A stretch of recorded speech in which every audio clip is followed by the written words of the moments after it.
Alex, you're no longer with the company, effective immediately. That's how it started. No warning shot, no performance review. Just Brandon Walsh's smug face pixelated on my laptop screen during the Friday all-hands meeting. 25 years in this business, and this 29-year-old kid fires me like I'm some intern who spilled coffee on his MacBook. Name's Alexander Brennan, by the way. Most folks call me Alex. I'm 52, been writing code since before this kid learned to tie his shoes. Built the compliance engine that keeps Apex Financial Solutions from getting shut down by the feds. But apparently that doesn't matter when Daddy's venture capital firm owns 40% of the company. The Slack channel exploded. Shock emojis, confused messages, someone typing WTF, then quickly deleting it. I just sat there, watching my career get executed in real time, while Brandon kept talking about strategic realignment and fresh perspectives.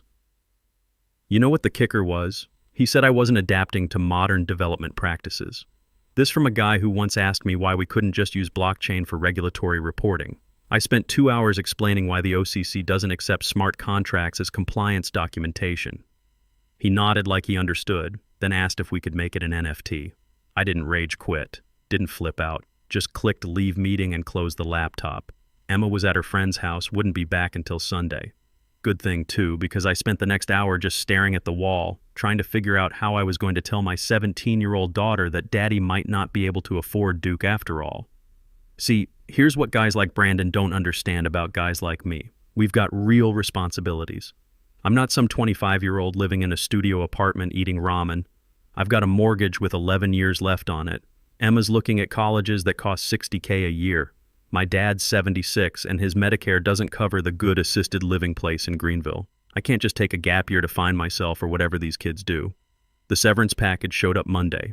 2 weeks' pay and a non-compete agreement that looked like it was written by someone who really didn't want me working anywhere in fintech for the next 18 months. No contracting, no consulting, no contributing to any financial technology product in any capacity. They really thought they had me cornered. What they didn't know was that I'd been backing things up for months, not stealing code. I'm not stupid. But when you've built something from scratch, you remember how you did it. You remember the logic, the architecture, the problems you solved, and when you're dealing with banking compliance, you keep everything documented. Everything. I had copies of my design documents, the ones I wrote before I ever touched their code base. Email threads where I explained why certain approaches wouldn't work. Architecture diagrams I sketched on napkins during lunch meetings. All dated, all time-stamped, all mine. The unemployment claim got denied, of course, terminated for cause according to HR. Cause being what exactly? Building systems that actually work? Training junior developers instead of letting them break production? Asking too many questions about why we were rushing features that could get us fined by the Fed? That's when I called my lawyer. Well, actually, I called my golf buddy Pete, who recommended his lawyer, guy named Morrison, no relation to the other Morrison causing me problems. He took one look at the non-compete and started laughing. Alex, you know there's new legislation coming, right? Takes effect January 1st. Makes these things unenforceable for tech workers in North Carolina. I didn't know, but I should have. That's the thing about being in this business for 25 years. You learn to pay attention to the details everyone else misses. So there I was, 3 months to figure out my next move. 3 months to sit quiet, document everything, and plan. 3 months to let Brandon think he'd won. I started reaching out to old contacts, not for jobs. Couldn't do that with the non-compete hanging over my head. Just friendly catch-ups. How's the family? Remember that system we built back in '09? Funny how these compliance requirements keep getting more complex, right? Turns out, a lot of folks in Charlotte's banking community weren't too happy with Apex's recent service issues. Funny how problems start showing up when you fire the guy who built your risk management system. Timeouts during high-volume periods, reconciliation errors that required manual fixes, nothing catastrophic, but enough to make compliance officers nervous.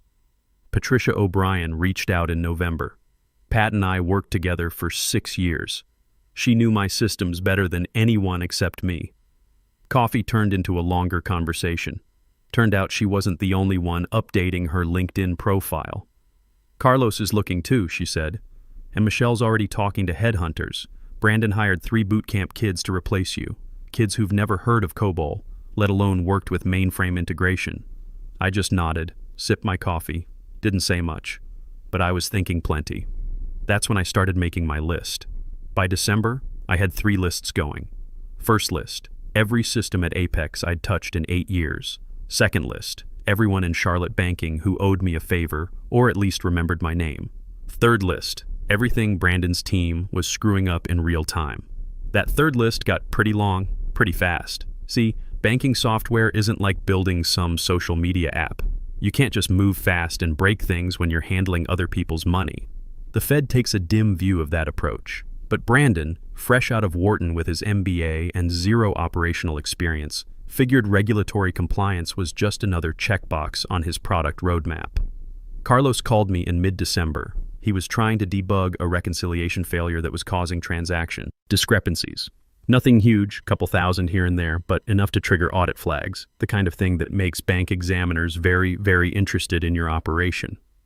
It's the matching algorithm, he said. Something's off with the tolerance settings. Remember that custom logic you built for handling settlement timing differences? I remembered. Took me 6 months to get it right, working with actual bank operations folks to understand how transactions flow between different systems with different processing schedules. Brandon's new team had apparently optimized it by removing what they thought was unnecessary complexity. Can't help you there, buddy, I told Carlos. Non-compete, remember? But I could listen. And I could remember that the State Banking Commission was conducting their annual examinations in January. Funny how timing works out sometimes. Michelle Thompson reached out right after New Year's. She'd been keeping her head down, doing her compliance officer thing. But she was nervous. Real nervous. Alex, they're not taking the regulatory stuff seriously. Brandon keeps pushing back our examination prep because he wants to focus on the new AI features. Says compliance is just overhead drag on innovation. That got my attention. Bank examinations aren't suggestions. When the state sends examiners to review your operations, you either pass or you're out of business. Period. And preparation isn't optional. It's survival. How bad is it? I asked. Bad. The documentation is incomplete. The audit trails have gaps. And nobody on the current team understands the risk scoring algorithms you built. They're just running your code without understanding what it does. Perfect. Running complex financial algorithms without understanding them is like performing surgery with a manual you can't read. Eventually, somebody bleeds. January 1st came and went. My non-compete officially became toilet paper, courtesy of the new state legislation. I celebrated by updating my LinkedIn profile. Just the basics. Open to new opportunities in financial technology. By January 3rd, I had 12 messages from recruiters and 4 direct calls from former colleagues. Word travels fast in Charlotte's banking community, especially when it involves someone who knows where all the compliance bodies are buried. But I wasn't looking for just any job. I had something specific in mind. First National Bank of the Carolinas had been watching Apex's struggles with interest. They were Apex's biggest competitor in the regional market, and they'd been looking for ways to modernize their technology stack without risking regulatory violations. Their CTO, Janet Reynolds, and I had worked together back in the early 2000s during the post-9/11 banking security overhaul. She called me directly. Alex, we've been hearing interesting things about Apex's technical challenges. Would you be interested in consulting on a compliance technology assessment? Consulting, not employment. Smart woman. No, non-compete issues.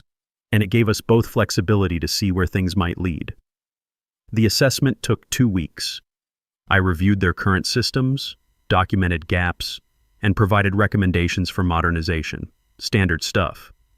But I also happened to mention that I had deep expertise in exactly the kind of real-time compliance monitoring that was becoming mandatory under new Fed guidelines. Guidelines that Apex was struggling to implement. Janet made an offer the day I finished the assessment. Chief Risk Officer position, $190K base, equity package, and a mandate to build a best-in-class risk management platform. Everything I'd been wanting to do at Apex, but with actual backing from leadership who understood that compliance isn't optional in banking. I accepted on a Friday. Started Monday. Tuesday morning, the State Banking Commission showed up at Apex for their scheduled examination. I didn't orchestrate that timing. Didn't need to. Bank examinations are scheduled months in advance, but I did know they were coming because I'd been through dozens of them over the years, And I knew exactly what they'd be looking for. They found problems, lots of problems. Incomplete documentation, audit trail gaps, risk scoring algorithms that couldn't be explained or validated, transaction reconciliation failures that violated federal banking regulations, the kind of violations that result in cease and desist orders if they're not fixed immediately. Patricia called me Wednesday evening. Brandon's freaking out. The examiners are asking questions nobody can answer. They want to know who designed the risk management system and why certain controls were removed without proper authorization. I just listened. Sometimes that's all you need to do. They're talking about bringing in an external consultant to assess the system architecture, someone with deep compliance experience. Funny how these things work out. By Friday, Apex had received a formal regulatory notice. 90 days to remediate significant compliance deficiencies or face potential license restrictions. Their stock price dropped 30% on the news. My phone started ringing. The call came from an unknown number on a Saturday morning. I almost didn't answer. Alex, it's Brandon. First time he'd called me by my actual name instead of buddy or chief. Desperation has a way of improving people's manners. We need to talk, he said. Can you come in Monday? I've got a job, Brandon. First National. Maybe you heard. Silence on the other end. Then, we'll pay you as a consultant. Whatever your rate is. My rate. The guy who fired me for being outdated was now begging me to fix the mess his modern development practices had created. There's something beautifully ironic about that, but I didn't say yes right away. Let him sweat over the weekend. Monday morning, I walked into Apex wearing a First National polo shirt. Subtle, but effective. The place felt different. Quieter, more tense. Half the development team looked like they hadn't slept in days. Brandon met me in the conference room. No swagger this time, no startup founder confidence. Just a scared kid who'd realized that daddy's money can't fix regulatory violations. The examiners want a complete system audit, he said. Full documentation of all risk management processes. They're threatening to restrict our banking license. I nodded. Pulled out a notebook, started writing. Playing the part of dutiful consultant taking notes. What's your timeline, I asked. 60 days. They gave us 60 days to prove we can maintain adequate controls. 60 days to rebuild systems that took me 8 years to perfect. Systems his team had optimized into non-compliance. I almost felt sorry for him. Almost. I'll need complete access, I said. Code repositories, documentation, audit logs, everything. He agreed immediately. Signed whatever paperwork I put in front of him. Amazing how regulatory pressure focuses the mind. I spent the next week documenting just how badly they'd broken things. Not to fix them.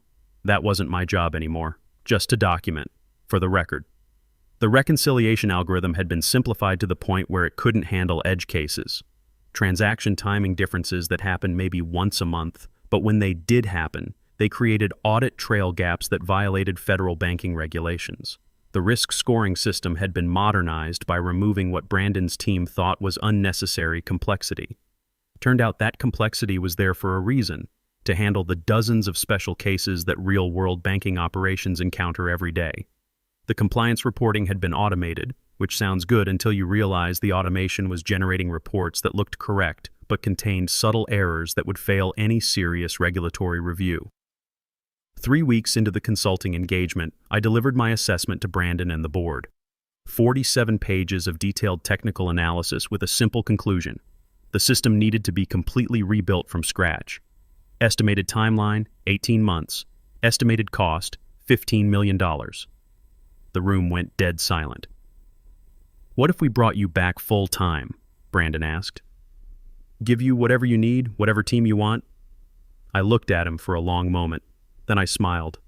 Brandon, I appreciate the offer, but I'm happy where I am. 2 weeks later, Apex announced they were seeking a buyer. The regulatory issues combined with the massive technical debt made them unmarketable as an independent company. Their enterprise clients had started looking for alternatives, clients like the ones I was now serving at First National. Janet Reynolds called me into her office that Friday. Interesting opportunity just came up, she said. Apex's client portfolio is available for acquisition, $200 million in managed assets, plus their compliance documentation. Might be worth taking a look. I nodded. I'd be happy to evaluate the technical assets, make sure they're compatible with our systems. They weren't, of course. Apex's code was too tangled, too dependent on workarounds and patches to be worth acquiring. But their client relationships, their compliance documentation, their regulatory approvals, those had real value. We acquired the client portfolio for $12 million, about 1/10 what Apex had been worth 6 months earlier. Brandon took a job at his father's investment firm. Something in business development, I heard, probably for the best. Turns out running a regulated financial services company requires more than an MBA and good presentation skills. Emma got her acceptance letter from Duke in April. Full scholarship for engineering students with family income below certain thresholds. Turns out my temporary unemployment the previous year had worked in our favor for financial aid calculations. Funny how these things work out. I'm still at First National, Chief Risk Officer, building the kind of compliance technology I always wanted to build. No rush timelines, no corners cut for demo purposes, just solid engineering for a leadership team that understands banking isn't a game. Sometimes people ask me if I planned it all out, if I knew how everything would unfold. Truth is, I just knew enough to be patient. In banking, like in life, if you wait long enough, people's mistakes catch up with them. You don't have to get revenge on guys like Brandon. You just have to let them be themselves. The market handles the rest. By June, the Charlotte banking community was treating the Apex situation like a case study in how not to manage regulatory compliance. I heard the stories at industry meetups, golf games, the monthly Federal Reserve Advisory Committee meetings that Janet had gotten me invited to join. Brandon had burned through 4 consulting firms trying to rebuild systems his team had broken. Each consultant came in, spent 3 weeks analyzing the mess, then delivered essentially the same recommendation. Start over from scratch. Estimated timeline, 18 months. Estimated cost, $15 million. The board wasn't interested in 18-month timelines. Their Series C investors were asking pointed questions about regulatory risk. 2 major enterprise clients had already terminated their contracts, citing concerns about platform stability. The rest were in various stages of evaluating alternatives. Alternatives like the modernized compliance platform I was building at First National. Michelle called me in early July, her voice strained with exhaustion. "Alex, I need to ask you something, hypothetically. If someone wanted to document technical debt and compliance gaps for a potential whistleblower complaint to the Fed, what would that look like?" I paused, choosing my words carefully. Michelle was a good compliance officer who'd been put in an impossible position by management that didn't understand banking regulations. Hypothetically, the OCC has specific procedures for reporting unsafe banking practices. They're particularly interested in institutions that can't adequately explain their risk management systems to examiners. And if someone had documentation showing that management ignored compliance recommendations, that would be exactly the kind of thing they'd want to see. Michelle filed her complaint 2 weeks later. Not out of spite, but because compliance officers have a professional obligation to report systemic risks they can't fix internally. The OCC takes these complaints seriously, especially when they come from credentialed professionals with detailed documentation. August brought more bad news for Apex. The OCC launched a formal investigation based on Michelle's complaint, combined with the State Banking Commission's earlier findings. Federal bank examiners are more thorough than state regulators, and they have bigger hammers. Patricia finally jumped ship in September, accepting a senior QA position at First National. She brought with her institutional knowledge of Apex's client base, their pain points, their contract renewal schedules, all perfectly legal information sharing between professionals in the same industry. Their biggest client, Carolina Community Bank, is up for contract renewal in December, Patricia mentioned during one of our team meetings. They've been asking a lot of questions about disaster recovery capabilities and regulatory compliance support. Carolina Community Bank, $50 million in assets, 15 branches across the Piedmont region. The kind of client that values stability over innovation, compliance over disruption. The kind of client that was probably nervous about their current technology vendors' regulatory problems. Janet asked me to join the sales call when Carolina Community Bank requested a demonstration of our compliance platform. Their CTO was a guy named Williams who'd been in community banking for 20 years. He asked smart questions about audit trails, exception handling, regulatory reporting accuracy. "We need a vendor we can trust," Williams said during the technical review. Someone who understands that banking software isn't like building social media apps. When something breaks, real people lose real money. I walked him through our platform's architecture, explaining how we handled edge cases, maintained audit integrity, and ensured regulatory compliance. The questions he asked told me everything I needed to know about what was going wrong at Apex. We signed the contract in November. Carolina Community Bank became First National's largest technology client, bringing with them 15 other community banks who'd been watching their vendor evaluation process. The final blow to Apex came in December. The OCC issued a formal enforcement action citing inadequate risk management controls and unsafe banking practices. The order required immediate remediation of all compliance deficiencies under federal supervision, plus a $5 million civil penalty. Brandon tried one last desperate move. He called me directly. "Alex, we need to talk. I know things ended badly between us, but we're willing to make this right. Name your price to come back and fix the compliance issues." I let him finish his pitch. Stock options, signing bonus, complete authority over the technology organization. Everything he should have offered 8 months earlier, before his modernization efforts destroyed systems that took years to build. "Brandon, I appreciate the offer, but I'm happy where I am. We'll double whatever First National is paying you. It's not about the money. It's about working with people who understand the business." He hung up without saying goodbye. Apex filed for Chapter 11, bankruptcy protection in January, exactly 1 year after the state banking examination that started their downfall. The company was restructured and sold to a larger fintech firm that specialized in acquiring distressed financial technology companies. Brandon kept his title but reported to new management that had actual banking experience. I ran into him at a Charlotte Bankers Association meeting last month. He looked older, tired, like someone who'd learned expensive lessons about the difference between disruption and destruction. We nodded politely but didn't speak. Emma finished her sophomore year at NC State with a 3.8 GPA in computer engineering. She's doing an internship this summer at a Charlotte tech company building mobile apps for healthcare. Different industry than banking, but she inherited my attention to detail and systematic thinking. She'll do fine. My dad moved into the assisted living facility in Greenville last fall. Nice place, good staff, the kind of care Mom would have wanted for him. The insurance covers most of it, and my CRO salary at First National handles the rest without stress. Sometimes people ask me if I planned it all out, if I knew how everything would unfold. Truth is, I just knew enough to be patient and document everything. In banking, like in life, if you wait long enough and pay attention to details, other people's mistakes catch up with them. You don't have to get revenge on guys like Brandon. You just have to let them be themselves while you build something better. The market handles the rest.